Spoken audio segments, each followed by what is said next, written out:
Hey Martha, how are you? I'm good. I hope you are. Oh, I'm and there's very well. Janice. Hey, Susan. Hi, Janice. Took me a bit. I had a call from mom. You know, There you are. yeah, I am. Good. Hey, Okay, you guys, we're ready. we're going to get started. I'm Barbara from OASIS. OASIS is sponsoring this series of talks. We will be recording this presentation and make it available on YouTube and we'll publish the link later on this week. I'm going to turn this over to Martha Woodruff. Martha is a writer and small market media queen. How do you like that title? Okay, please mute yourselves until the questions and answers. Go, Martha. That's self-titled, of course, the small market media queen. My great friend, Susan Hasler, I've known her for, I don't know, pretty much since I've been in the Valley. And she has always been one of the most interesting people to talk to. She has a real wit, but she also has the most formidably analytical mind that I've ever had truck with. And it's no surprise because she was a CIA counterterrorism analyst before, during, and after 9/11. And we were talking one day about the comparison of the politicization of information, of the facts, by today's politicians, particularly by the administration of he who shall not be named. And I said, Susan, would you do a talk for the Stories on 2 Feet series? And since her arm was in a heavy lock behind her back while I was asking, it went back before social distancing, she said yes. So it is my very, very great pleasure to introduce Susan Hasler. And I also want to remind you, Susan will be taking questions. And I've plied her with many and always found the answers expanded my perception of how Washington works. So take it away, Susan. Okay, thank you, Barbara and Martha and OASIS. My story is almost 20 years old, but I've updated it to make it relevant today. We lost a lot of people on September 11th, 2001, but those numbers pale in comparison to what we've lost during this pandemic. Looking back on how the country reacted then and how we're reacting now, it leaves me wondering what it is that makes us care or not care about our fellow human beings. In 2001, I was on the front lines, working in the CIA Counterterrorism Center. Our job was to warn of impending terrorist attacks on US interests overseas and to aid the FBI in warning of attacks on this country.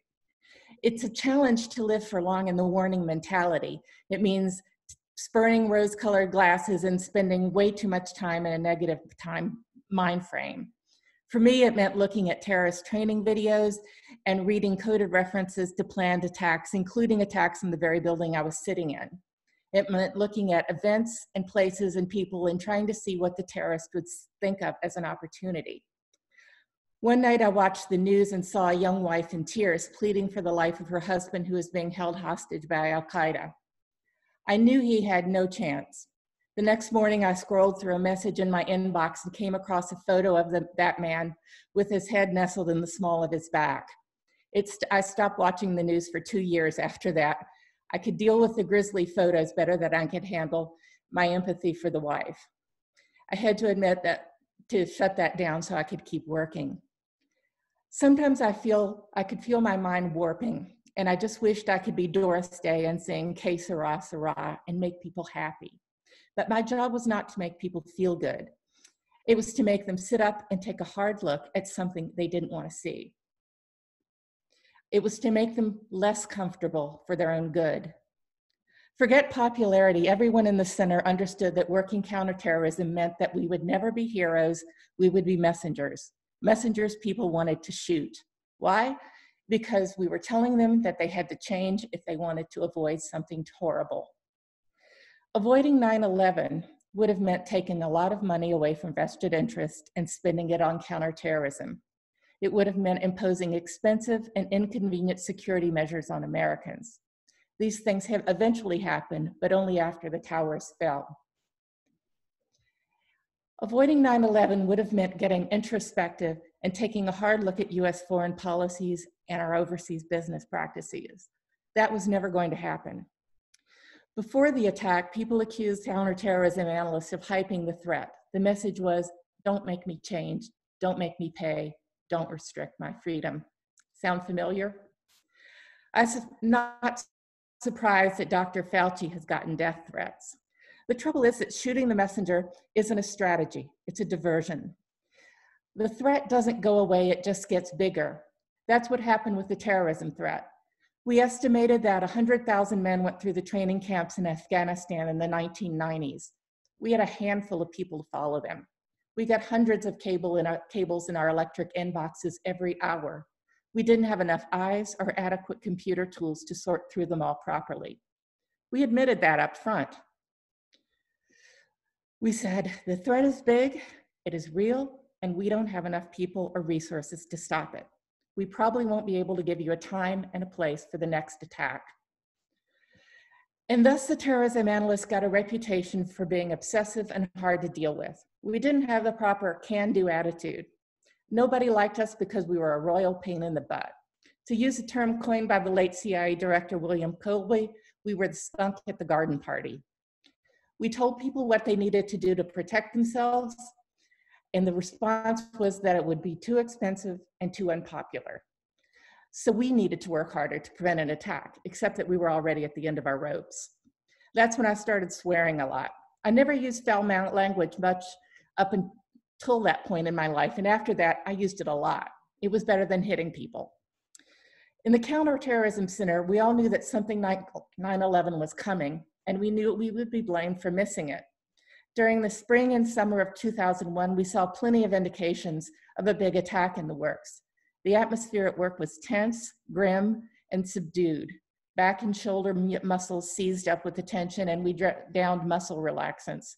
We had jumbo-sized bottles of Tums in our bottom desk drawers. I went to the doctor to get an upper endoscopy to assess the damage acid reflux was doing.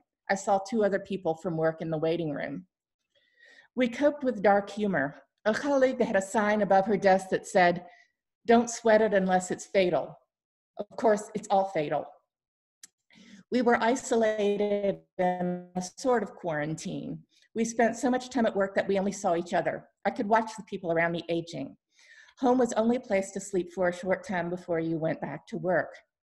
We didn't experience 9/11 the way the rest of the world did. It wasn't a surprise for us, and that made it more awful. Outside people watched the blanket media coverage, attached flags to their cars, and mourned the people whose stories and faces they saw on TV. We were glued to our cable traffic, reading as fast as we could read, writing as fast as we could write, answering endless questions over the phone. We didn't have time to watch or mourn, not then. On the 10th anniversary of 9/11, one channel replayed, uninterrupted, the television coverage of the day. I lay on the couch and watched it for hours. My body grew cold and stiff as a board. Maybe it was a penance. Maybe I thought it would put things to rest. It didn't, but I couldn't turn the TV off. On 9/11, the whole world saw the death. It was concentrated in 3 places in one day.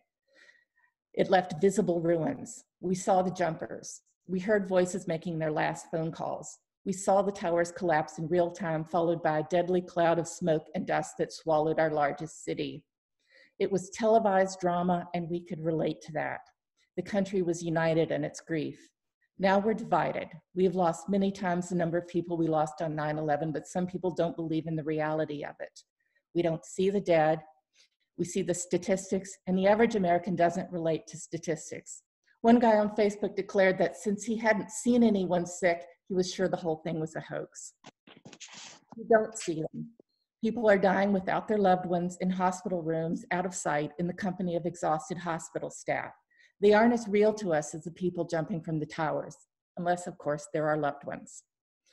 I felt vulnerable back then, especially on the day of the attack, in the couple of hours before all the planes were out of the air. A plot to fly a plane into CIA headquarters had been out there for years. We were expecting it, but we weren't allowed to evacuate with the rest of the employees. The counterterrorism center had to stay in place, so we glued ourselves to our computer screens in our ground floor vault and tried not to think about the building collapsing on top of us. I feel vulnerable again because I'm undergoing chemo and I have compromised immunity. The only time I leave my house is to go for another infusion. I wear my mask and I am acutely aware that if I catch this highly contagious virus, the roof will come down on me. I have to rely on the civic mindedness, consideration, and personal hygiene habits of strangers. I have to say that does not give me a warm and fuzzy feeling. I was on the front lines back then. Now I'm on the sidelines with no role to play and nothing but time on my hands. The people on the front lines, the doctors, nurses, and other hospital staff are busy beyond belief and don't have time to think. I know they will spend the rest of their lives trying to process the feelings they don't dare feel now. They will suffer survivor's guilt and nightmares and PTSD. What if they had done this or that differently? Like no one else understands. They will need a lot of kindness.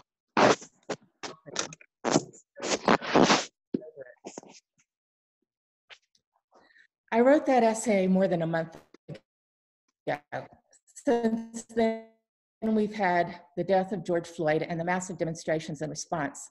It makes me more hopeful to see people standing up for the value of life and standing against the things that cause death on a terrible scale, like racism, poor living conditions, and lack of access to health care. We have to hold on to the idea that we can fix these things, that it's worth the expense and the effort. Thank you. Are there any questions?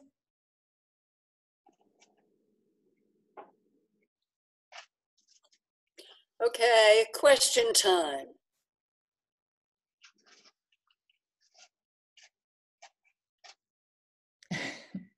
I can outweight you.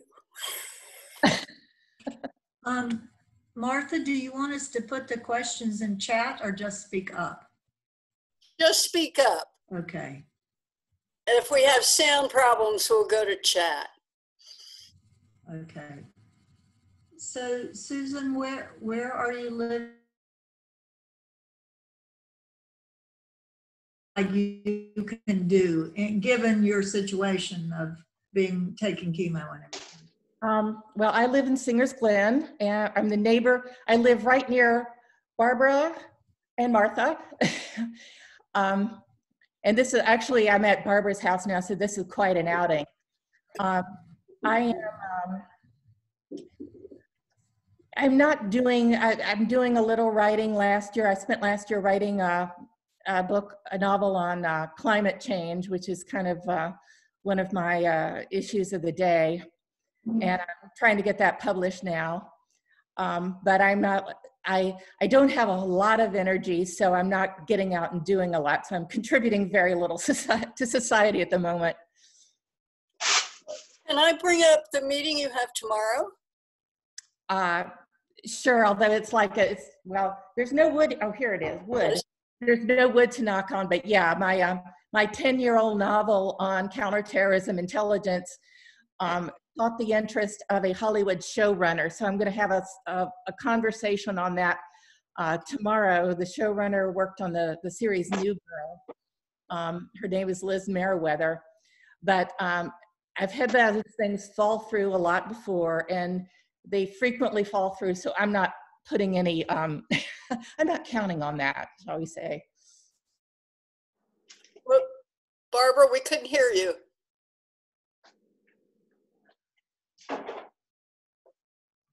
Barbara? I was just knocking on wood. Oh, okay.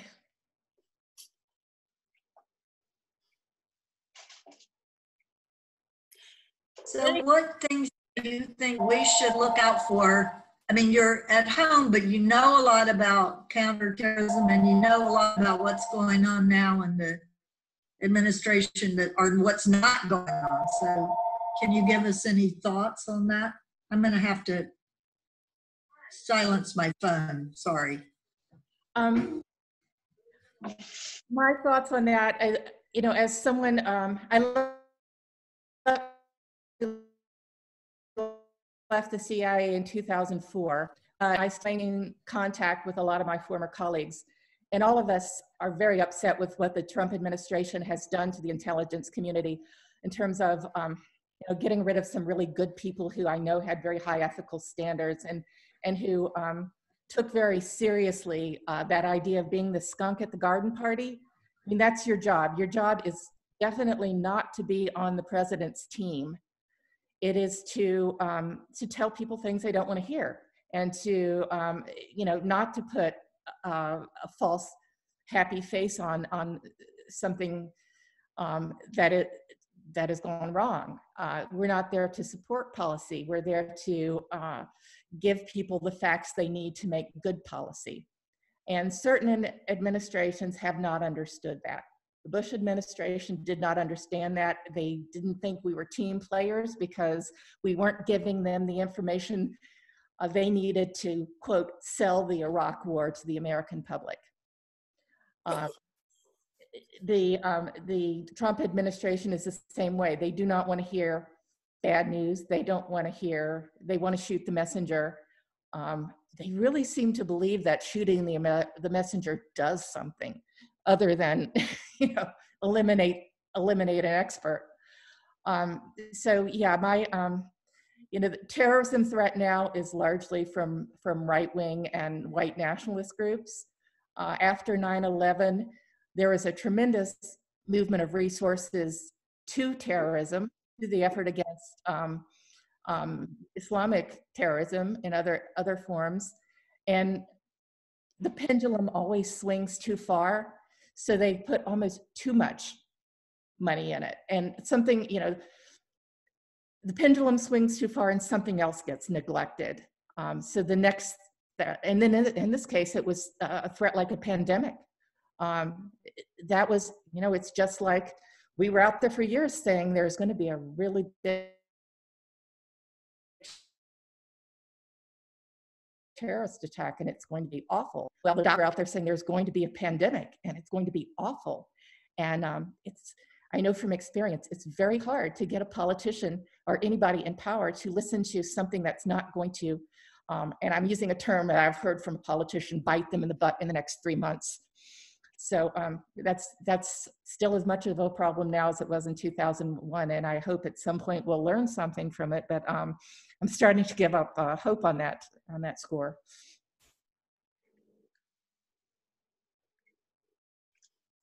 Anyone else?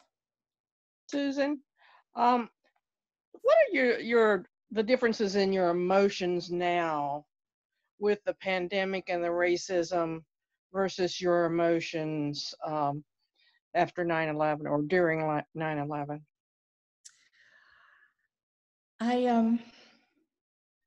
In some ways it's harder because I'm not busy all the time. If you're busy all the time, you don't really have, things don't sink in and affect you quite the way they do when suddenly you're not busy.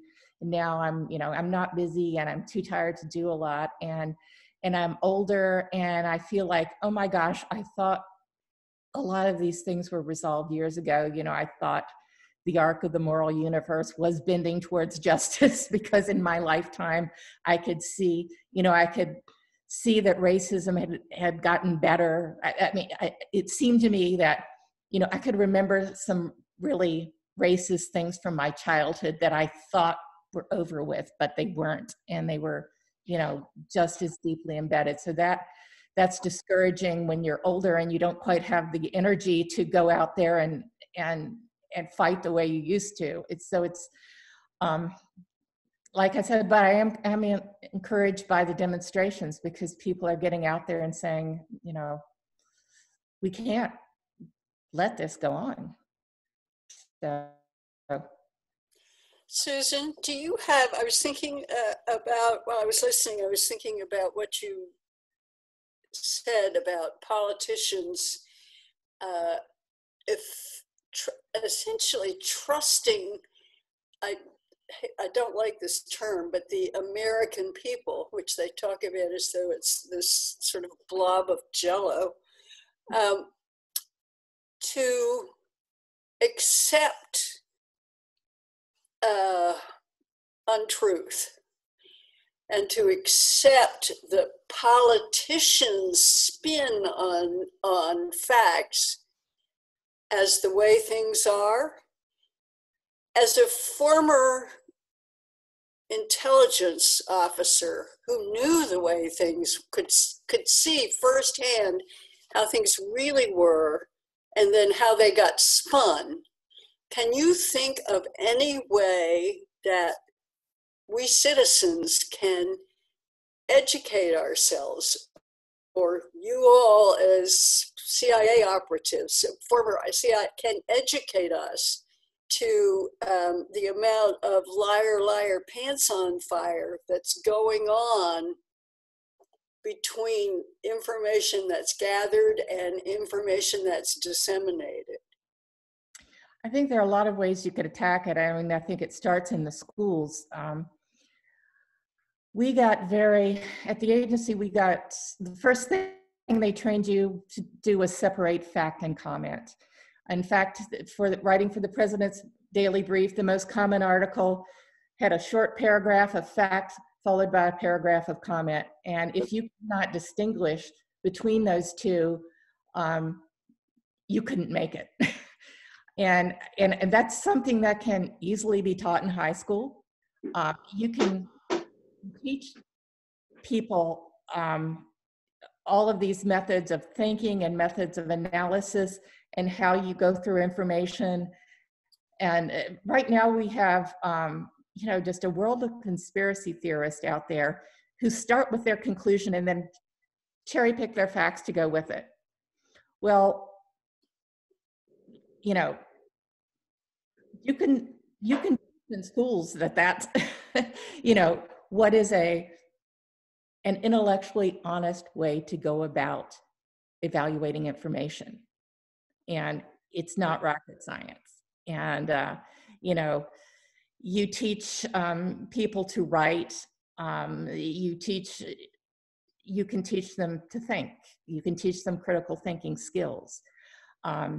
There's also some of my former colleagues, there's one named Cindy Otis who is getting a book out on that teaches you how to evaluate the information on the internet and which things are from bad foreign actors, these disinformation farms.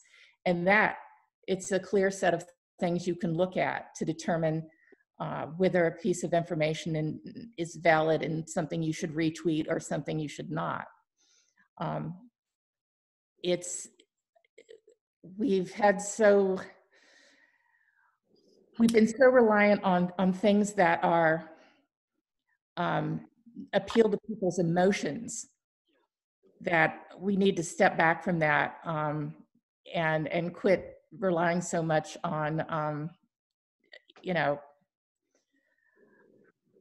just these illogical and emotional arguments that people put out that are designed to make people angry. The first thing people should learn is that if somebody's trying to get you angry, if somebody's trying to make you afraid, they're trying to manipulate you. And that's I think, very important lesson.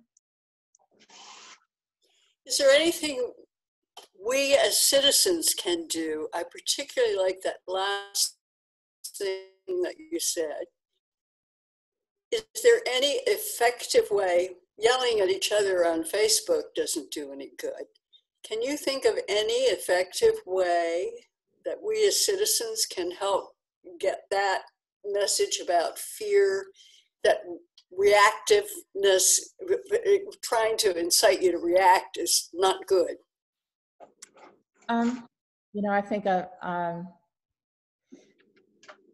some, artists and writers try to put that message into their art. It's in novels. It's, I don't know how to. In conversation, is there any? Conversation. I mean, you put out all of these questions on Facebook, and that's helpful. I mean, it's always helpful to get people talking and to try to get them, you know, out of just the throwing insult mode into the actual thinking mode. And that's, I mean, and that's from both sides.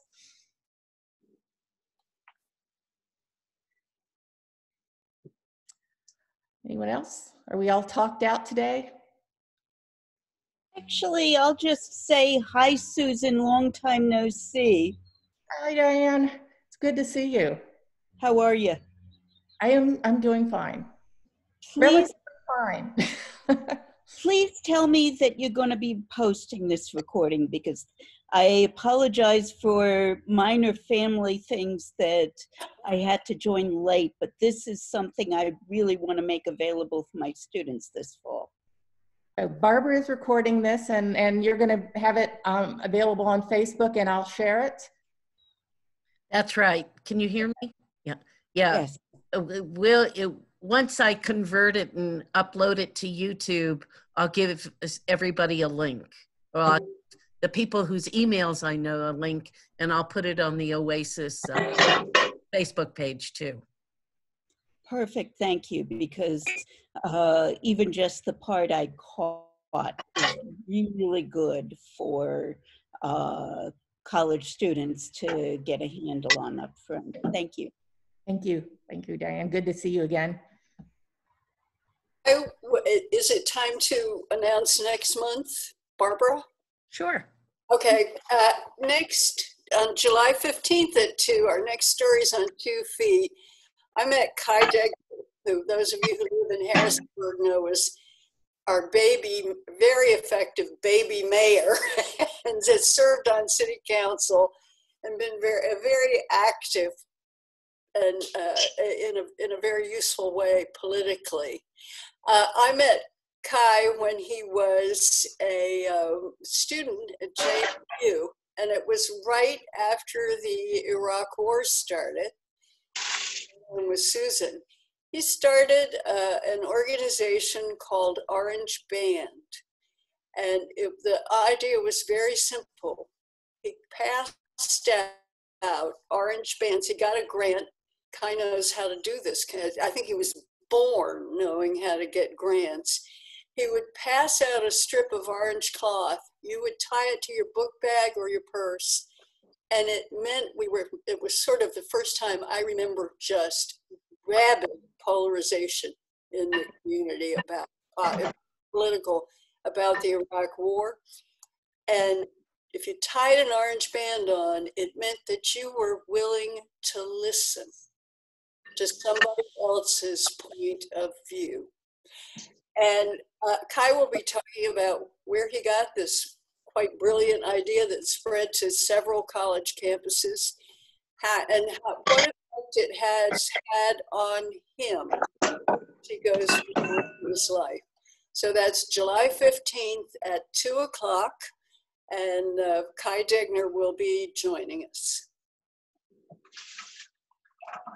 I'm done here.